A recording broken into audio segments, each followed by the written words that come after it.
Hello friends, family, and internet strangers, Stephanie here, and welcome to a What's for Dinner video. This is a little bit different than what I normally do, but lately I have fallen into that YouTube algorithm of What's for Dinner videos where I watched one and then I watched another one, and now they are all over my recommendations. So I thought I'd try one for myself this week. First up, some Aldi red bag chicken. I had not heard of this, but Tuesday was my day off, and when I was catching up on YouTube videos to watch, I kept seeing people posting about this Aldi red bag chicken, so I decided to try it myself. I put it in the air fryer, and it had said on a bunch of places 10 minutes on each side. I did find that was too much. It really only for me and my air fryer needed 7 minutes on each side at 400. For the last 2 minutes, I put some cheese on there, and I served this with some simple sweet potato fries also in the air fryer and baked beans. This was a really easy dinner after a day of grocery shopping and catching up on laundry, so that was very simple. But the next day was a little more involved. Wednesday was the equivalent of Sunday for me, and I made some pulled pork in the Instant Pot. If you are new to my channel, thank you so much for watching. I hope you'll consider subscribing as well. You'll see a lot of me cutting onions on this channel. I really love onions, but most things I put them in, it is easy to leave them out of, including this pulled pork. I mainly wanted this underneath my pork and to deglaze the pan. I got this from Aldi. This is already seasoned, but it's not cooked. This was really cheap. For this entire thing, it was only $6.27, and this was 2.6 pounds. I cut it into 4 pieces, and then on saute mode, I'm just going to flip this over a couple times to get each side of my pork having a little bit of a sear on it. And then once I am done getting a sear on each side, I'm just going to pull this out of the Instant Pot and set it on a plate and put it back in a few minutes. I want to deglaze my pan, so I use a little bit of butter, and then I move that around a bit and throw those onions in there. I season these with a little bit of salt, pepper, and garlic powder, and throw a little bit of water in there to really get all of that good brown stuff up off the bottom of the pan. And then I am just going to toss my pork back in here. I'm going to put this on high pressure in the Instant Pot after I set it to sealing, and do this for 45 minutes at high pressure, and then a 15-minute natural release. So 1 hour of cook and natural release time. It did not take long for this to get up to pressure. And after it is done, it is nice and steamy and beautiful, and I shred it up with a fork.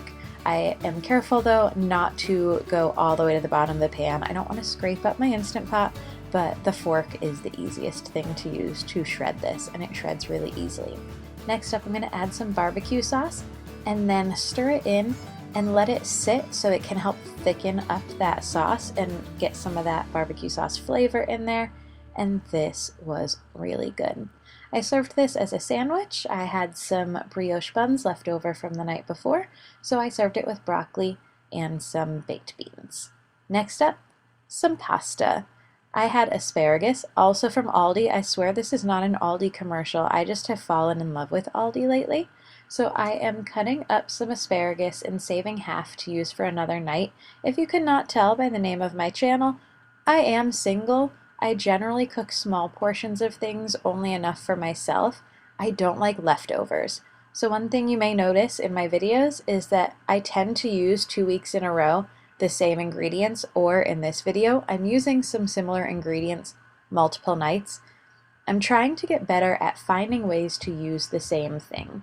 Now, when I do this, I am making my asparagus with some butter and a little bit of garlic in the pan, and then I just put a little bit of lemon over the top of it. I'm letting this cook until it's nice and bright green, and then I taste a piece to make sure it's good. I also put a little bit of lemon pepper seasoning on this. Next up, once that is fully cooked, I'm adding just a little bit of salt because it needed a bit more flavor. And then it is time to add some Alfredo sauce. I'm using this Aldi jarred sauce. I'm only using half of the jar. I'm only planning on getting 2 servings out of this meal. Then I've got some Parmesan going in, and I'm just going to stir that to let it melt.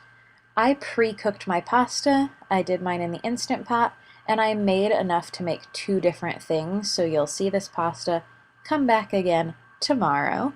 But this is just some cooked elbow macaroni. You could also use penne, would work well with this, but macaroni is what I had on hand.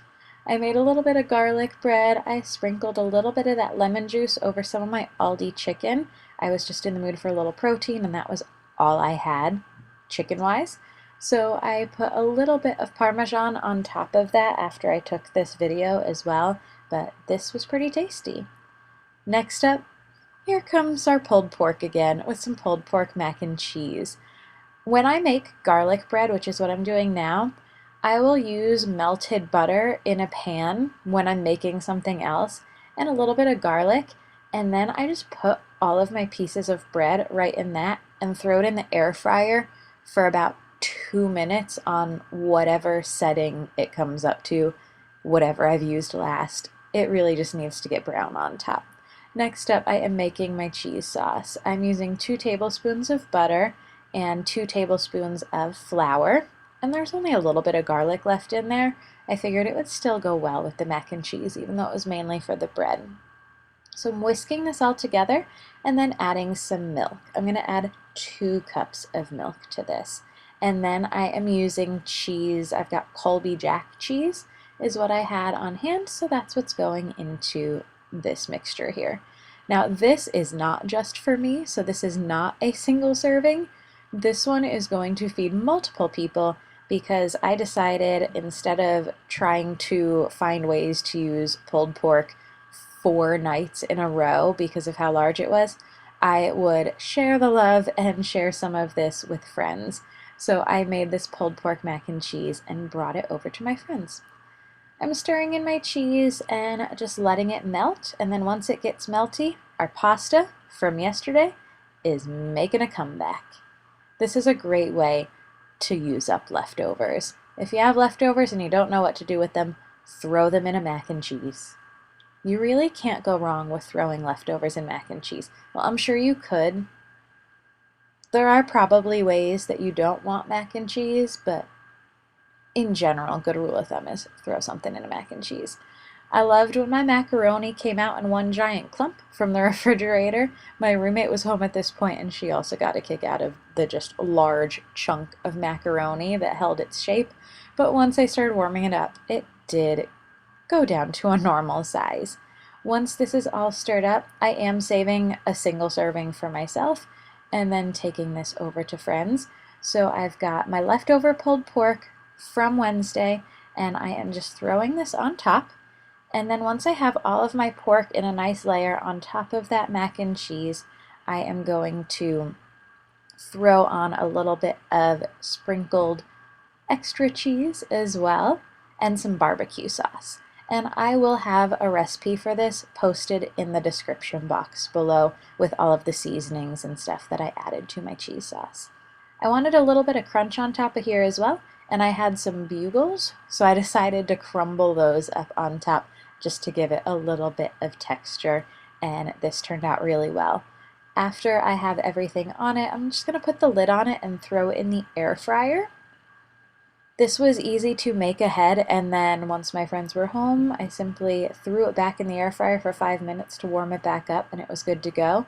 Initially though, I just did 15 minutes at 390. You can also do this in the oven, but I have an air fryer that is an oven, so I air fry pretty much everything these days. Thank you so much for watching. I hope y'all enjoyed this video. If you did, please give it a thumbs up, leave me a comment down below, and if you haven't already, don't forget to subscribe.